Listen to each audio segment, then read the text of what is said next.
What's up, guys? So today joining me in a Golf 8R. This is the direct replacement of the Golf 7.5R, and it started in 2022. So today we're just gonna go over it, and I'm gonna tell you exactly how I experienced this car. So far, I think it's been a bliss. Being here feels very comfortable. It's a hot hatch, but I would say it's up there with the C classes and the maybe 320s in terms of how it feels inside. Might be a bit far-fetched. A few people might find that a bit arguable, but I believe that's the case. So starting off, this is the 2020 version as of 2023 version as I've mentioned. It comes in lapis metallic blue or lapis blue metallic. And the price for the Golf R currently starts at 986,000 Rand. That's like without any options. So you can add a whole lot of things to this car, like the performance pack that gives you the drift mode and a whole lot of exciting stuff. So yeah, man, so in terms of the power and how this car does on the road, it's still using the E8888 engine that was on the previous Golfs, as well as the Polo GTI. Obviously, it has a lot of improvements to account for it being an R. I mean, it would be very arguable and questionable to have the same engine with the same output in the Golf R and the Golf GTI. So looking at the main differences between the Golf 8, Golf 8R and the Golf 8 GTI is mainly the turbos. I think that would be the main defining factor in terms of how it performs. So the GTI, the Golf 8 GTI uses the Garrett turbo, and then the Golf 7R uses the Golf 8R, I mean, uses the Continental turbo, but it still uses the same E8888 power plant that has been famous among most of their models in the Polo GTIs, the Golf 8 Golf GTIs, and then the R versions. So yeah, I guess most of people know exactly what this car is capable of. So what I'm gonna tell you more maybe is about how it feels, exactly how it feels on the road. So I'm just gonna keep quiet a bit and just see how it exactly performs. So currently we're driving in individual. We have everything in race mode except the steering wheel and also the throttle response. Oh, and the gearbox.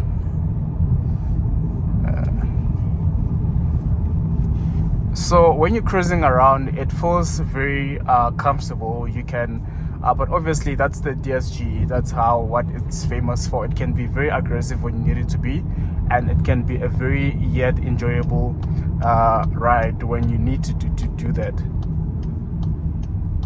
So currently we've just been cruising around town. It's rush hour, so it's a bit busy, and we can't really. It's not as open as we would love it to be, but hey, you can still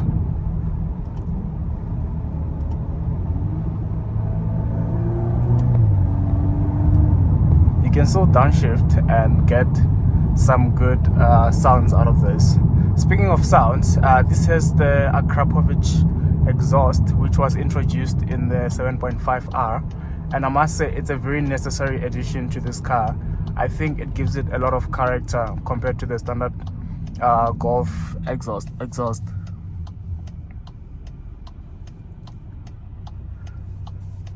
So while waiting for the robot to open here, this car, I think they've done a really good job on the interior.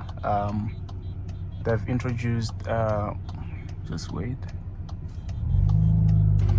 So what they've done is that they've added things like ambient lighting, so you can kind of configure it into your liking, blue, purple, and everything that all the colors that you personally enjoy. Something worth noting is also the sound system. So this comes with the Hammond Kardon sound system, which I think is very famous among the M community. This is one of the best sounding sound systems that I've had an opportunity to listen to. I'll put it above the Bang & Olufsen. which I think the Hammond Kardon has a bit more bass, and it's also quite loud.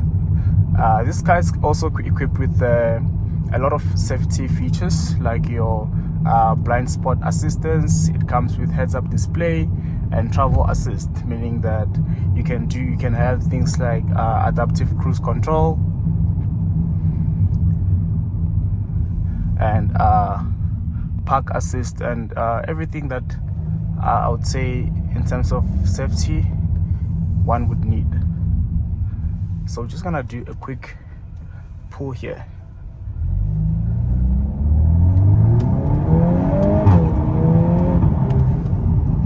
And that is the Golf R. When you need it to perform, it does exactly that.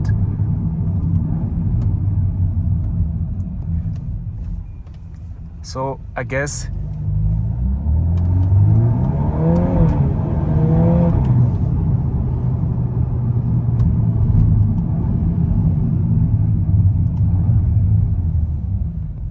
so this also has updated brakes compared to the 7.5. It has 2 piston brakes. Ventilated discs. Oh, ventilated discs. Yeah. Okay. Well, hopefully we have the owner here to correct me in most of the things that he lives with the car, so he definitely knows it much better. But yeah, you have a lot of power to take off, which means that you will probably need some good stopping power as well.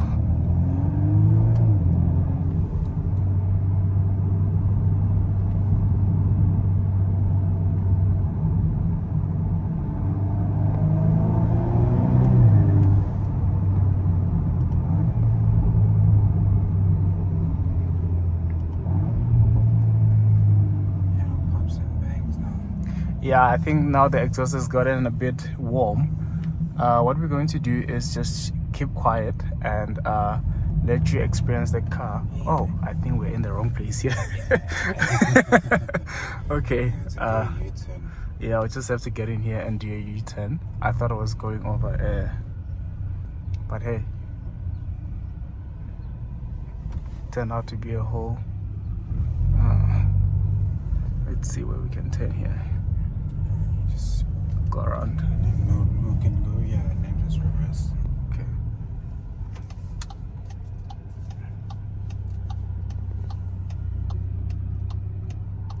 So one thing I've noticed also is the turning radius. Maybe the first time experience wasn't as good. So let's see how exactly it turns. Is it gonna make it? Definitely not. But it's not as bad as I thought it would be actually. So one thing worth noting, or maybe the elephant, or this is my first time saying this, the ant in the room, is the very small gear lever that I think is the new, or what VW and also I guess the whole VEG group is introducing with these cars. It's quite interesting how they've like abandoned or maybe shifted from the gear, but I think it does create a bit more space here, and it does feel like you have a whole lot of room for, I don't know what you need the room for, but you have space, I guess. Turn around and do one more loop and then come back. Alright. So we're just gonna put it in race mode. That way everything is at its most aggressive settings. Everything is in race. So what you get with the performance pack, I think you get the Nürburgring package, which also apparently it gives you settings that are more fitted for the Nürburgring.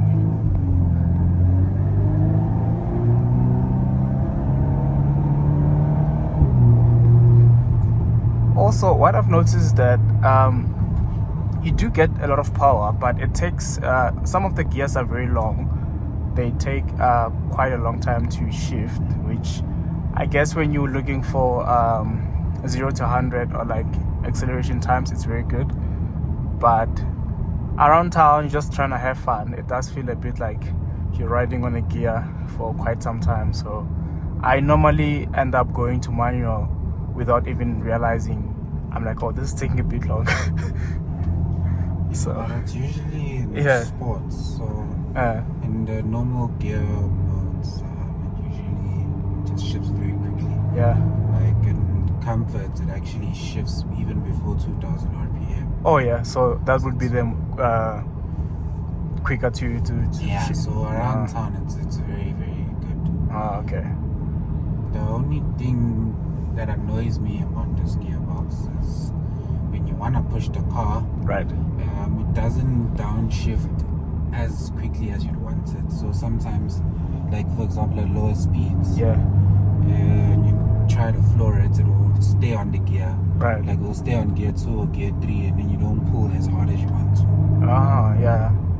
So and you have to manually override it. Go down, and get a bit more power. Yeah.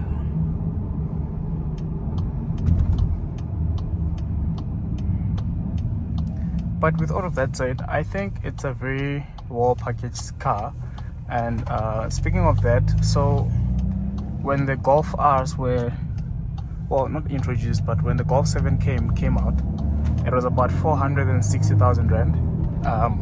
The Golf 8 currently it starts at 986,000 rand, which is quite a big jump, I guess. But looking at all the other cars in the same market, like your M135s, what else is this? Maybe the S3, they're all above 900 starting. So as much as you can justify it and say, well, everything is priced at that price, we can't really ignore the huge jump that these cars have had over the past few years. I mean, 2015 and 2024, yeah, it is 9 years. It is almost 10 years, but still, it's quite crazy, I must say, how things have shifted. But VW has still is still stuck on the same formula, creating this hot hatch.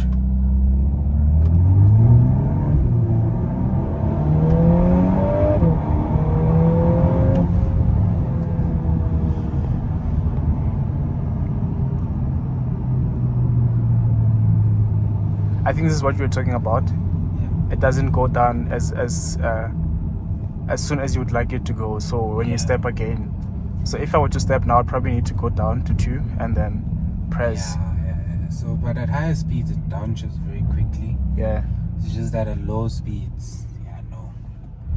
You're sitting back against AP58s and those cars. Yeah, it is quite a bit. It's a bit full today, but we'll try to make it work.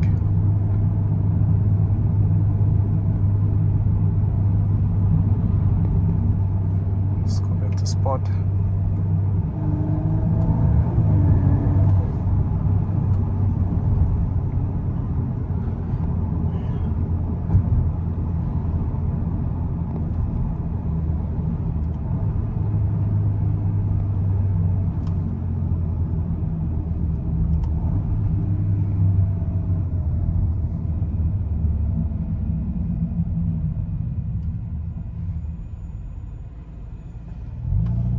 Continue.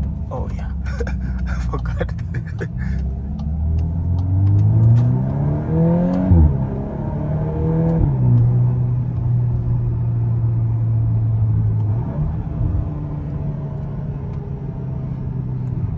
So yeah, I think that's it with the video.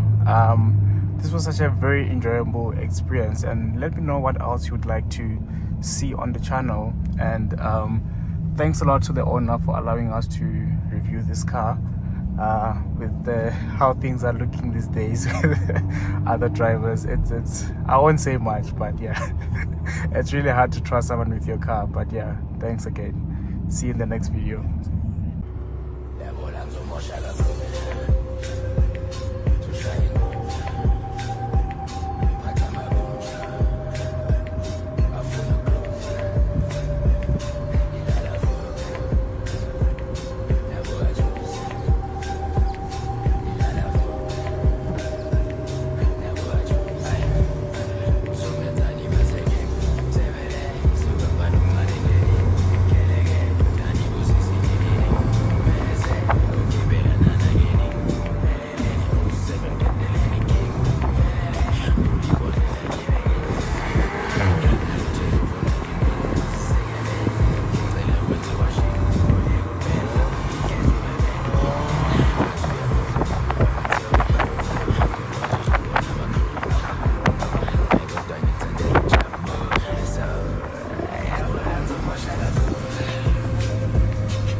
And the brakes, man, this thing stops.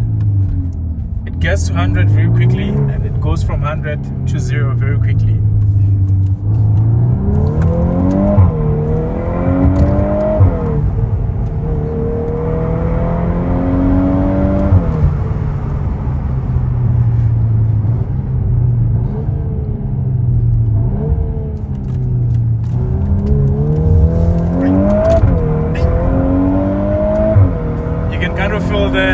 You can feel the top vectoring at work, distributing the power across the wheels to give us the maximum performance while turning.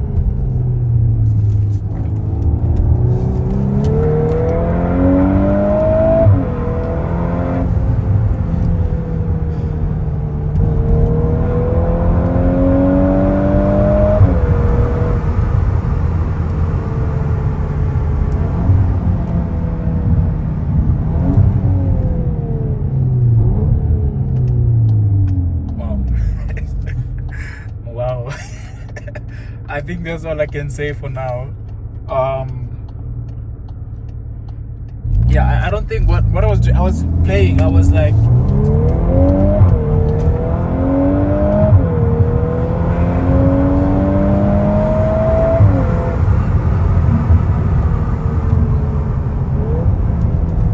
so with it being able to distribute power, it feels like a rear-wheel drive car.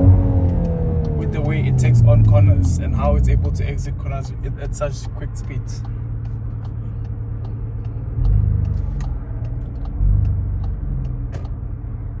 You also have this small gauge here to kind of show you as the power gets.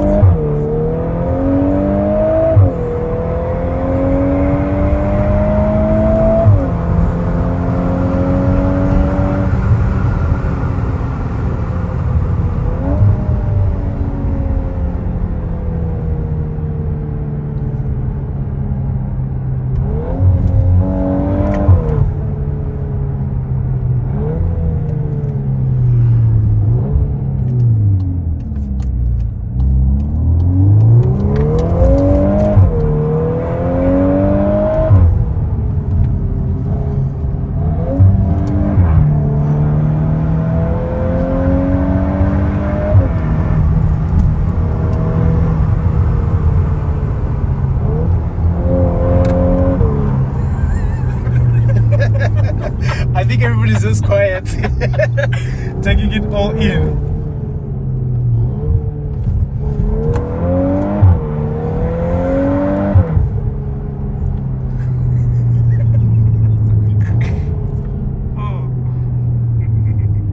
Yep, and again, that is the Golf 8R. Sure.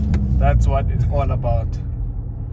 That is proper performance out of a hot hatch. Wow, man.